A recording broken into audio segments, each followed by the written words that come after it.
जीत लो हर लम्हा, जीत लो हर लम्हा, बीत जाने से पहले लौट कर यादें आती है, वक्त नहीं।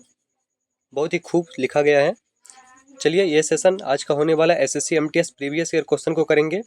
इसमें हम एसएससी एमटीएस के प्रीवियस ईयर में पूछे गए 25 जीके जीएस के क्वेश्चन को करेंगे। जो भी स्टूडेंट फर्स्ट बार चैनल विजिट किए हैं तो आप चैनल को सब्सक्राइब कर लीजिए और बेल आइकन को प्रेस कर लीजिएगा, ताकि हमारे चैनल के माध्यम से जो भी एजुकेशन संबंधी जानकारी या क्लास प्रोवाइड किया जाएगा उसका नोटिफिकेशन सबसे पहले आपको मिल सके। चलिए चलते हैं फर्स्ट क्वेश्चन की ओर। पहला क्वेश्चन है, ऐसा देश या राज्य जो बिना कर का बहुत कम कर को लागू करता है कहलाता है। ऐसा देश या राज्य जो बिना कर या बहुत कम कर को लागू करता है वह क्या कहलाता है? Tax tourism, tax terrorism, tax haven, tax keeper. तो बताइए उसे क्या कहते हैं? तो उसे कहा जाता है टैक्स हेवन। क्या कहते हैं? Tax haven. टैक्स हेवन एक ऐसा देश है जो विदेशी व्यक्तियों और व्यवसायियों को राजनीतिक और आर्थिक रूप से स्थिर वातावरण में कम या कोई कर आरोपित नहीं करते हैं। टैक्स हेवन विदेशी कर अधिकारियों के साथ सीमित या कोई वित्तीय जानकारी भी साझा नहीं करते हैं। मतलब ये ऐसा कर है जिसमें आपसे मतलब विदेशी किसी अन्य से या व्यापारियों से कोई कर नहीं लिया जाता है, नहीं तो बहुत कम कर लिया जाता है, मिनिमम। चलिए, हृदय योजना के तहत निम्नलिखित में से कौन सा शहर शामिल नहीं है? तो हमारे भारत में हृदय योजना जो चलाए गए हैं इसके अंतर्गत इन चारों में से बताइए कौन सा शहर शामिल नहीं है? वाराणसी, मदुरै, अमरावती, पुरी। तो बताइए कौन सा शहर हृदय योजना के अंतर्गत शामिल नहीं है? तो मदुरै। मदुरै जो है कि हृदय योजना के अंतर्गत शामिल नहीं है। हमारे भारत देश में सरकार ने देश की समृद्ध सांस्कृतिक विरासत को संरक्षित और पुनर्जीवित करने के लिए विकसित शहर विकास और उन्नति योजना शुरू की है। शुरुआती चरण में 12 विरासत शहर की पहचान की गई थी। कितने का? 12 का किया गया था शुरू में विरासत शहर। उसके बाद फिर 12 शहर जो थे उसमें थे आपको अमृतसर, वाराणसी, गया, पुरी, अजमेर, मथुरा, द्वारका, बादामी, बेलकन्नी, कांचीपुरम, वारंगल और अमरावती। ये 12 शहर को चिन्हित किया गया था, जिसके नाम हम आपको बता चुके हैं। चलिए चलते हैं नेक्स्ट क्वेश्चन की ओर। अगला क्वेश्चन है, मूल रूप से भारत के संविधान में कितने अनुच्छेद थे? तो भारत की जो संविधान है उसमें मूल रूप से कितने अनुच्छेद हैं? तो आपको बताते हैं। आरंभ में भारतीय संविधान में 22 भाग हैं। भाग कितने थे? आरंभ में 22 थे। उसके बाद अगर पूछा जाए आपसे अनुच्छेद कितने थे और अनुसूचियां कितनी थी, तो 8 अनुसूचियां। कितनी? 8 अनुसूचियां। 8 अनुसूचियां 8। उसके बाद अनुच्छेद कितने थे? तो भाग थे 22, अनुच्छेद 8, अनुसूचियां 8, अनुच्छेद 395। 395 अनुच्छेद थे। कितने? 395। तो ऑप्शन नंबर सी इसका करेक्ट आंसर हो जाएगा। 395 अनुच्छेद शुरुआती दौर में थे। चलिए नेक्स्ट क्वेश्चन की ओर चले। तो अगला क्वेश्चन है, भारतीय संविधान का मसौदा समिति के अध्यक्ष कौन थे? तो बताइए इसका करेक्ट आंसर क्या हो जाएगा? मसौदा समिति। तो भारतीय संविधान के मसौदा समिति के अध्यक्ष कौन थे? ऑप्शन है डॉक्टर राजेंद्र प्रसाद, डॉक्टर भीमराव अंबेडकर, सरदार पटेल, सी राजगोपालाचारी। तो कौन थे? डॉक्टर भीमराव अंबेडकर। इसे मसौदा समिति का अध्यक्ष बनाया गया था। 29 अगस्त 1947 को संविधान सभा में डॉक्टर बी आर अम्बेडकर की अध्यक्षता में एक ड्राफ्टिंग कमेटी भी से कहा जाता है। इंग्लिश में भी आपको क्वेश्चन कभी कभी आ जाता है, मसौदा समिति नहीं तो ड्राफ्टिंग कमेटी। ड्राफ्टिंग कमेटी का अध्यक्ष कौन है? तो डॉक्टर भीमराव अंबेडकर। इसे चुना गया था। और आगे हम जाने इसके बारे में। तो मसौदा समिति के 7 सदस्य थे। कितने सदस्य थे इसमें? 7 सदस्य थे। कौन कौन थे इसका भी नाम हम आपको बता देते हैं। Alladi Krishnaswami Ayyar, N Gopalaswami, B R Ambedkar, K M Munshi, Mohammad Saadulla, B L Mitter और डीपी खेतना। मतलब 7 इसमें सदस्य थे, जिसका अध्यक्ष किसको बनाया था? डॉक्टर भीमराव अंबेडकर को। नेक्स्ट क्वेश्चन की ओर चलते हैं। अगला क्वेश्चन देखते हैं, ताजमहल का मुख्य वास्तुकार किसे माना जाता है? ताजमहल कहाँ स्थित है? आगरा में स्थित है। आपसे क्वेश्चन पूछा जाता है। आगरा, आगरा किस नदी के किनारे है? यमुना नदी के किनारे। तो इसके मुख्य वास्तुकार किसे माना जाता है? अजमल खान, मोहम्मद खान, अहमद लाहौरी, अहमद खान।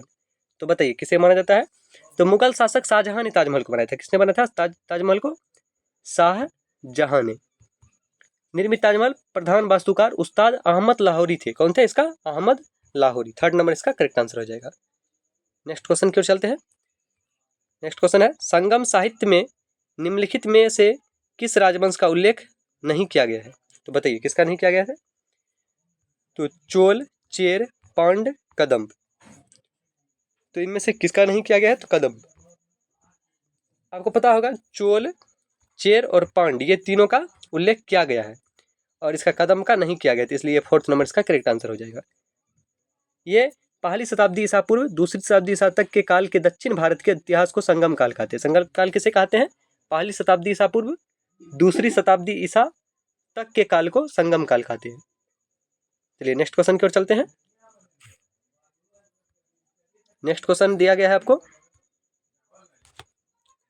देखते हैं अगला क्वेश्चन दिया है, 3 तरफ समुद्र से घिरे एक भूभाग को ... के रूप में जाना जाता है। समुद्र से घिरे 3 तरफ के भूभाग को किस नाम से जाना जाता है? बताइए। ऑप्शन है तट, प्रायद्वीप, द्वीप, पठार। क्वेश्चन को आप अच्छे से समझिए। 3 तरफ समुद्र से घिरे हुए एक भूभाग, मान लीजिए कोई भूभाग है, इसमें इधर भी समुद्र है, इधर भी समुद्र है और इधर भी समुद्र है और ये खाली है। तो 3 तरफ से अगर समुद्र से कोई भूभाग घिरा हुआ है तो उसको क्या कहेंगे? प्रायद्वीप। क्या कहते हैं? प्रायद्वीप। इसका आंसर क्या हो जाएगा? 3 नंबर। नेक्स्ट क्वेश्चन की ओर चलते हैं। अगला क्वेश्चन देखते हैं। अगला क्वेश्चन है, पश्चिम घाट को ... से भी जाना जाता है। पश्चिमी घाट पर्वत जो होता है उसको ... अगला इसका दूसरा नाम क्या हो सकता है? हिमालय, सह्याद्री, विंध्याचल, अन्नामुड़ी। तो बताइए क्या है? यह भारत की पश्चिम घाट के साथ एक 1600 किमी लंबी पर्वत श्रृंखला है। कौन सा? पश्चिम घाट। और यह सीमा ताप्ती नदी के दक्षिण में गुजरात के सौगांध शहर के पास से शुरू होती है और महाराष्ट्र के गोवा, कर्नाटक, केरल और तमिलनाडु के राज्यों के मध्यम से भारत के दक्षिणी सिरे पर कन्याकुमारी के पास मारुथुवाज मलाई में समाप्त होता है। जिसका नाम दूसरा क्या है? सह्याद्री। क्या है? सह्याद्री पर्वत भी कहते हैं इसको, पश्चिम घाट को। नेक्स्ट क्वेश्चन की ओर चलते हैं। निम्न में से कौन सा विटामिन रक्त के थक्के के लिए जिम्मेदार है? बताइए इनमें से कौन सा विटामिन जो है रक्त के थक्के के लिए जिम्मेदार है? आपको हम बताते हैं। Vitamin C. फर्स्ट ऑप्शन दिया गया है। विटामिन सी का रासायनिक नाम क्या होता है? Ascorbic acid. दूसरा दिया गया है विटामिन डी, इसका रासायनिक नाम क्या होता है? कैल्सीफिरोल। तीसरा विटामिन ई, इसका रासायनिक नाम क्या होता है? इसका होता है टोकोफेरोल। विटामिन के, इसका क्या होता है? फिलोकोनिन। तो आपसे पूछा गया है रक्त के थक्का के लिए जिम्मेदार कौन सा है? तो विटामिन सी, इससे क्या होता है? स्कर्वी। विटामिन सी की कमी से कौन सा रोग होता है? स्कर्वी होता है, जिसमें क्या होता है? मसूड़े से खून निकलने लगता है, ब्लड आने लगता है, जिसे पायरिया भी कहते हैं। विटामिन डी, इसकी कमी से क्या होता है? रिकेट्स। इसमें मैं बचपन में ये होता है बच्चों में ज़्यादातर, और इसमें हाथ पैर की हड्डी क्या होता है? मुड़ने लगता है, मतलब कमजोर होकर के हड्डी विकृत होने लगता है। अगर हम इसमें देखें तो विटामिन ई जो है ये जनन क्षमता में कमी लाता है, और ये विटामिन के जो है ये रक्त के थक्का के लिए जिम्मेदार होता है। 4th नंबर इसका करेक्ट आंसर हो जाएगा। नेक्स्ट क्वेश्चन की ओर चलते हैं। गुर्दा की पथरी मुख्य रूप से निम्नलिखित में से किस यौगिक से बनती है? तो बताइए। Calcium silicate, calcium oxalate, calcium chloride, calcium oxide. तो गुर्दे की पथरी के बारे में पूछा गया, किस चीज़ का होता है? तो कैल्शियम ऑक्जेलेट, इसका करेक्ट आंसर हो जाएगा। किडनी के पत्थर का सबसे सामान्य प्रकार है कैल्शियम ऑक्जेलेट। किडनी के पत्थर का ठोस द्रव्यमान होते हैं। यह तब निर्मित होता है जब कैल्शियम ऑक्जेलेट सिस्टीन या फॉस्फेट की मात्रा किडनी में अधिक हो जाता है और उसमें उपस्थित तरल पदार्थ की मात्रा कम हो जाता है। नेक्स्ट क्वेश्चन की ओर चलते हैं। डीएनए डबल हेलिक्स का वर्णन किसने किया था? डीएनए का डबल हेलिक्स मॉडल किसने दिया?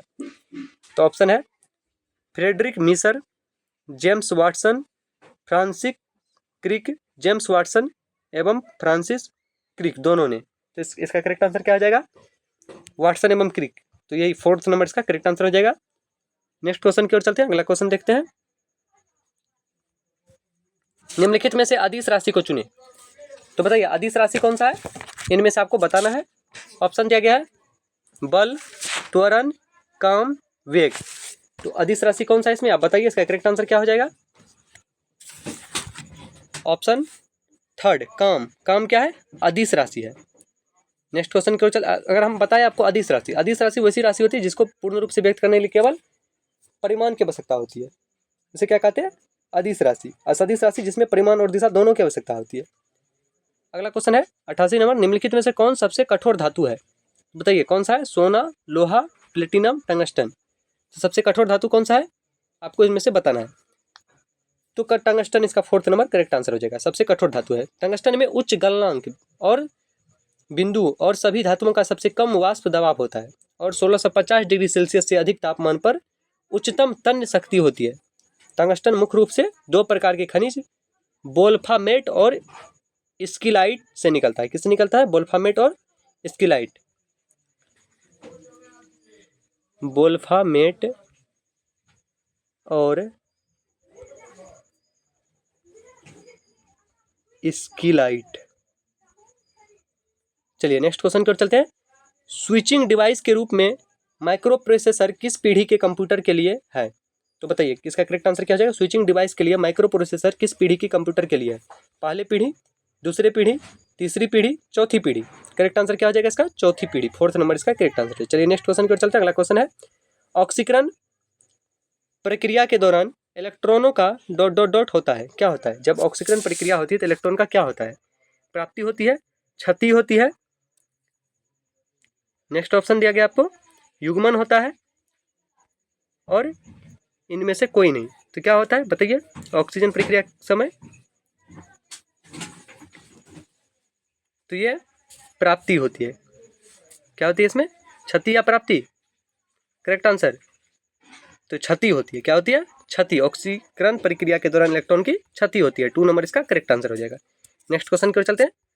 नेक्स्ट क्वेश्चन दिया है, यूवी स्पेक्ट्रोमीटर द्वारा किस प्रक्रिया का अध्ययन किया जाता है? तो बताइए यूवी स्पेक्ट्रोमीटर द्वारा किस प्रक्रिया का अध्ययन किया जाता है? आंसर है ऑप्शन में दिया गया है रोटेशनल, इलेक्ट्रॉनिक्स, नाभिकीय, कंपन। तो इसका करेक्ट आंसर क्या हो जाएगा? 2 नंबर इलेक्ट्रॉनिक्स।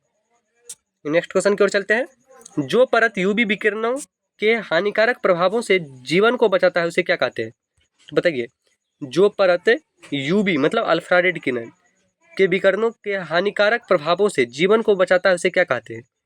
तो आपको पता होगा ओजोन परत, अल्फा परत, गामा परत, इंफ्रारेड लेयर। तो ये से O3 कहते हैं। O3 किसका सूत्र होता है? तो ओजोन परत का सूत्र होता है। ओजोन का, ओजोन O3 सूत्र होता है ओजोन का। ओजोन किससे मिला था? ऑक्सीजन के 3 परमाणु से मिलकर के ओजोन बना होता है। और ये कहाँ पाया जाता है ओजोन? ये समताप मंडल में होता है। कहाँ होता है? समताप मंडल में।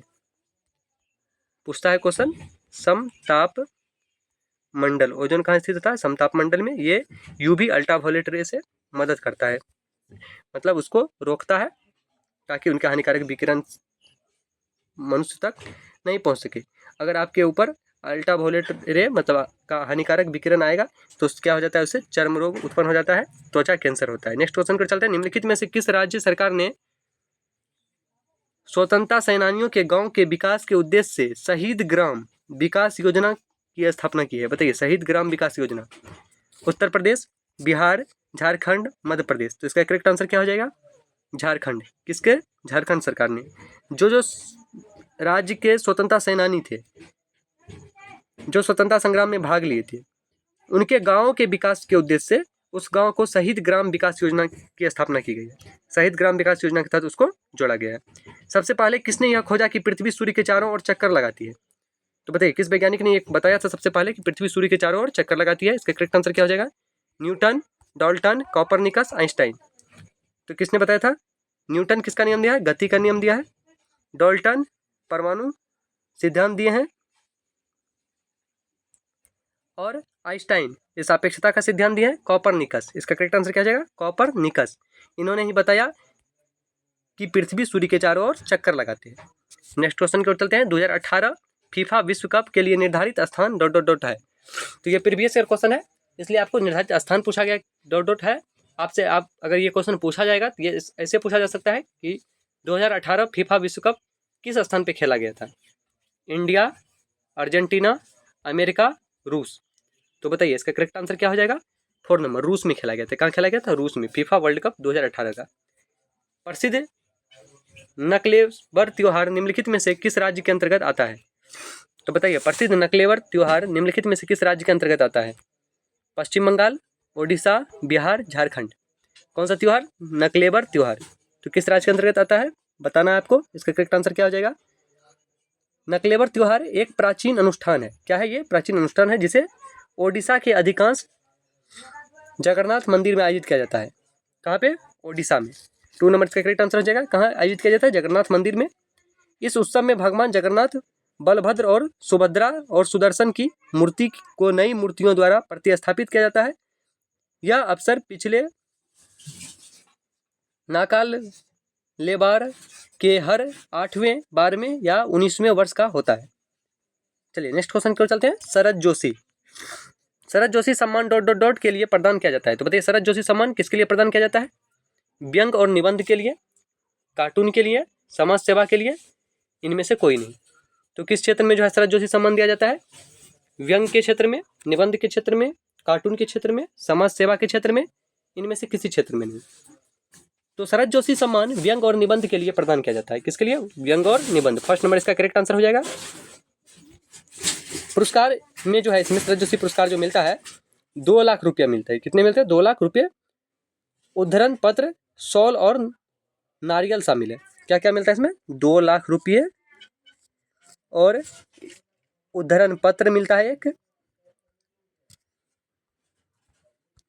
और एक शॉल दिया जाता है और नारियल। कौन सा? शरद जोशी सम्मान। चलिए नेक्स्ट क्वेश्चन की ओर चलते हैं। अगला क्वेश्चन देखते हैं। पुस्तक खुल्लम खुल्ला के लेखक कौन है? आपको बताना है। पूछा गया पुस्तक खुल्लम खुल्ला के लेखक कौन है। बहुत ही अच्छा क्वेश्चन है और ये बहुत सारे एग्जाम में पूछे गए क्वेश्चन है। ऑप्शन है नवजोत सिंह सिद्धू, कपिल देव, मधुर भंडारकर, ऋषि कपूर। तो बताइए खुल्लम खुल्ला के लेखक कौन है? तो ऋषि कपूर। किसने लिखा था? फिल्म अभिनेता ऋषि कपूर ने। ऋषि कपूर एक भारतीय अभिनेता, निर्देशक और निर्माता है जो हिंदी सिनेमा में उनके कार्य के लिए जाने जाते हैं। उन्हें 2008 में फिल्म फेयर का लाइफ टाइम अचीवमेंट अवार्ड से सम्मानित किया गया था। ये भी क्वेश्चन पूछा जा सकता है। ऋषि कपूर को किस ईस्वी में फिल्म फेयर का लाइफ टाइम अचीवमेंट अवार्ड से सम्मानित किया गया था? 2008 में किया गया था। और खुल्लम खुल्ला ऋषि कपूर के द्वारा लिखा गया बुक है और ये उनकी आत्मकथा है जो उनके और मीना अय्यर द्वारा लिखा गया है। चलिए नेक्स्ट क्वेश्चन की ओर चलते हैं। अगला क्वेश्चन, निम्नलिखित में से किस देश ने वर्ष 2017 में अंतर्राष्ट्रीय सैन्य संगीत समारोह IMMF 2017 का आयोजन किया? भारत, चीन, रूस, अमेरिका। तो बताइए इसका करेक्ट आंसर क्या हो जाएगा? ये हुआ था कहाँ? तो मॉस्को में हुआ था। कहाँ हुआ था? मॉस्को। मॉस्को कहाँ स्थित है? तो रूस में, क्योंकि रूस की राजधानी है मॉस्को। इसका करेक्ट आंसर क्या हो जाएगा? 3rd number Moscow. रूस की राजधानी मॉस्को में आयोजित हुआ था। अंतर्राष्ट्रीय सैन्य संगीत समारोह स्कायर टावर आयोजित किया गया। भारतीय नौसेना का बेड त्रिसेवा ने उत्सव में भाग लिया। यह संगीत महोत्सव एक बड़ा कार्यक्रम था। कौन सा कार्यक्रम? बड़ा कार्यक्रम था जहां सैन्य संगीतकारों ने दुनिया के सामने राष्ट्रीय कलात्मक और सैन्य परंपराओं की विविधता का प्रदर्शन किया था। तो कहाँ हुआ था? मॉस्को में। मॉस्को किसकी राजधानी है? रूस की राजधानी, तो इसलिए रूस का करेक्ट आंसर हो जाएगा। लास्ट क्वेश्चन की ओर चलते हैं। लास्ट क्वेश्चन दिया गया है 100 नंबर क्वेश्चन। वर्ष 2017 में किस देश ने अपनी climate smart snow leopard landscape management plan शुरू की? तो बताइए 2017 में किस देश ने अपनी climate smart snow leopard landscape management plan शुरू की थी? चीन ने, नेपाल ने, भूटान ने, भारत ने। तो ये किसने किया था? नेपाल ने। कब किया था? इसका भी डेट आपसे अगर पूछा जाए तो ये हो जाएगा आपको 23 अगस्त 2017 को। कब किया था? एग्जैक्ट 23 अगस्त 2017 को। यहाँ इस सेशन को विराम करते हैं और जो भी स्टूडेंट फर्स्ट बार चैनल विजिट किए हैं तो चैनल को सब्सक्राइब और वीडियो को लाइक और ज़्यादा से शेयर कीजिएगा और बेल आइकन को प्रेस कर लीजिएगा ताकि हमारे चैनल के माध्यम से जितने भी वीडियो अपलोड किए जाए और सभी जितने भी नोटिफिकेशन आपको सबसे पहले मिल सके, जो भी वीडियो डाला जाए और जो भी गवर्नमेंट एग्जाम के संबंधित नोटिफिकेशन मिले। फिर बोलना चाहेंगे, जीत लो हर लम्हा बीत जाने से पहले, लौट कर यादें आती हैं वक्त नहीं। तो आज के ये सेशन को यहीं विराम करते हैं, मिलते हैं फिर नेक्स्ट सेशन में। तब तक के लिए जय हिंद, जय भारत। और आप लोग से आशा करते हैं कि आप लोग सभी प्रैक्टिस सेट को देख चुके होंगे। हमारे चैनल के माध्यम से 20 प्रैक्टिस सेट SSC का दिया गया है। अभी प्रीवियस ईयर क्वेश्चन चल रहा है।